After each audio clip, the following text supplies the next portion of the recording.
At my wife's work party, everything seemed perfect, until her coworker smirked and whispered, "You don't own her." Then, right in front of me, he slid his hand under her dress. I couldn't hold it in anymore. What happened next turned the night into a war zone of betrayal and revenge. It was just another Friday night. The kind that felt mundane, predictable like clockwork. My wife Rachel had asked me to attend her work party, an annual event where her coworkers gathered at a posh, corporate venue to celebrate another successful year. I was never particularly fond of these events, but for Rachel I always made an effort. We lived in a cozy townhouse tucked away in a quiet neighborhood. The living room was warm, bathed in soft, yellow light from the lamps that lined the walls. The furniture was comfortable, worn in places, but perfect for two people who had shared their lives for over 8 years. The scent of vanilla candles lingered in the air, and the fireplace crackled gently as we sat on the couch sharing a glass of wine. We had the kind of marriage people envied, at least that's how it appeared on the surface. Her laughter filled the room as she told me about the upcoming party. She seemed so excited. "You know the usual. Just a few drinks, some dancing, and a lot of gossip," she said, her eyes gleaming as she smiled at me. I smiled back, not thinking twice. Everything was normal, perfect even. But as the evening went on, a subtle unease began to stir within me. There were little things, her phone buzzing every few minutes, the way she would quickly glance at it before slipping it back into her bag, and the constant mention of her colleague, Evan. It wasn't unusual for her to talk about work, but tonight felt different. There was an unfamiliar edge to her excitement when she mentioned him. I pushed the thought aside. It was nothing. Just my mind running wild. The party was at a high-end bar in the city. The place was packed with her colleagues, all laughing, chatting, and clinking glasses. I could feel the tension in my chest as we walked through the doors, and that's when I saw him. Evan. He was tall, broad-shouldered, with a smug, self-assured smile that never seemed to fade. He looked at Rachel with a warmth that felt almost too familiar. Too comfortable. As the night progressed, I noticed how often Evan would hover near Rachel. Their conversations were easy, intimate, like they shared a secret, a bond that seemed to exclude me entirely. At first, I tried to ignore it, telling myself I was being paranoid. But then I saw them again. She laughed a little too hard at his jokes. He touched her arm in a way that lingered just a moment too long. My stomach twisted.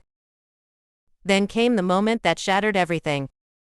We were standing near the bar, chatting with a few of Rachel's coworkers, when Evan strolled over. He didn't even look at me, his gaze locked solely on Rachel. "Hey Rachel," he said, a playful glint in his eye. He flashed me a quick, barely noticeable smirk before turning back to her. "I hope your husband doesn't mind me stealing you away for a dance." Rachel, in her typical bubbly fashion, laughed and waved him off. "Don't worry, it's just a dance," she said before turning to me. Her eyes seemed to say something else, something I didn't want to acknowledge.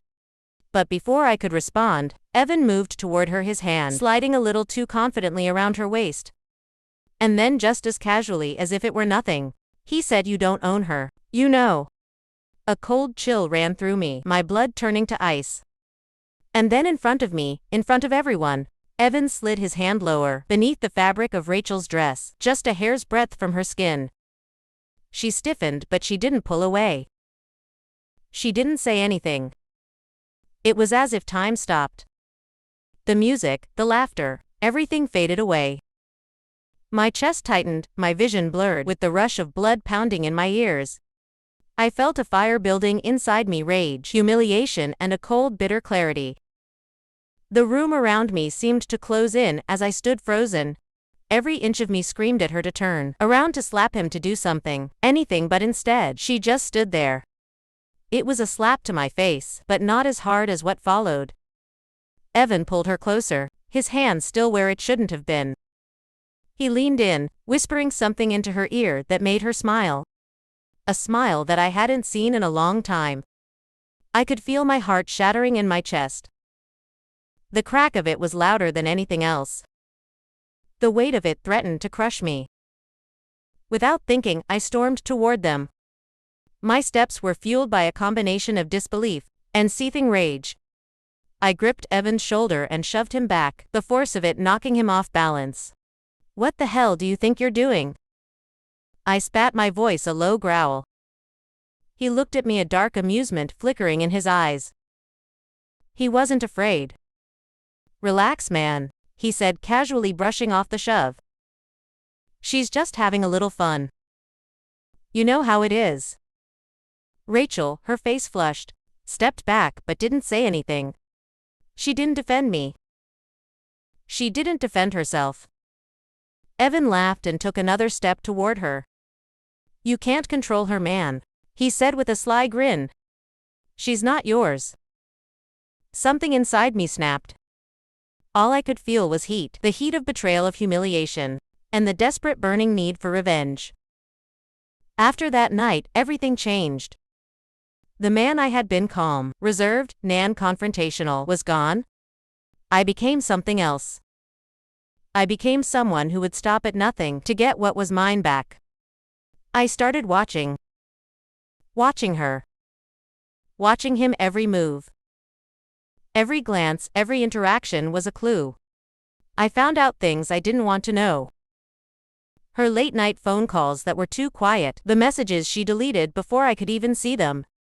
And Evan always lurking in the background, always, just a little too close. Too comfortable. But I didn't act right away. No, I needed to plan, to think this through. I needed to break them piece by piece. The day came when everything fell into place. I knew where they'd be, and I knew how to make them pay. I'd waited long enough. I had all the evidence. I knew her secrets, and I had made sure that Evans was about to be exposed for the world to see. The confrontation came at her work party the following year. Only this time the roles were reversed.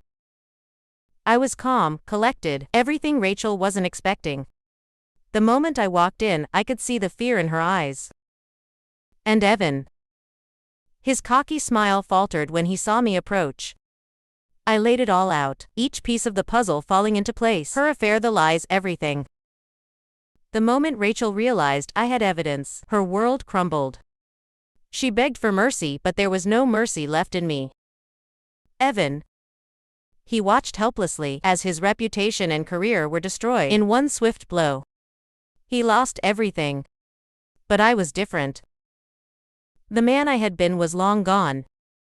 What remained was someone hardened by betrayal, forged in the flames of revenge.